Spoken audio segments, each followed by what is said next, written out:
itong kaso ng ICC prosecutor, si Karim Khan at mga judges. Ang problema, sila po'y nasentensyahan na, in absentia. Pero po pwede bang gumalaw ang Russia para ipatupad yung sentensya sa kanila? Ginawa yan ni Marcos Jr. kay Tatay Digong.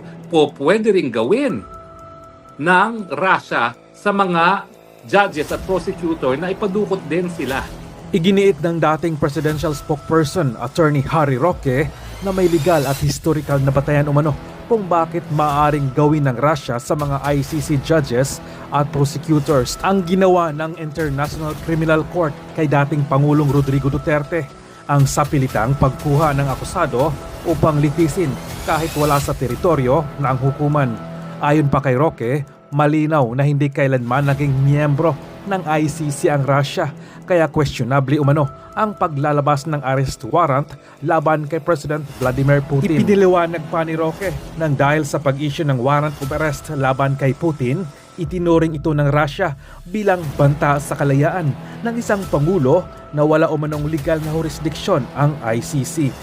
Iniugnay ni Roque ang usapin sa sinapit umano ni Tatay Digong na ayon sa kanya ay kinuha at dinala sa The Hague nang hindi dumaan sa lokal na hukuman. Dagdag pa niya, binaliwala mismo ng ICC ang isyu ng paraan ng pagkuha at ipinagpatuloy ang paglilitis. Dahil dito, sinabi ni Roque na hindi lang ang Estados Unidos at Israel o ang ICC ang may kakayahang gumawa ng ganitong hakbang, kundi maaari rin itong gawin ng Russia laban sa mga opisyales ng ICC.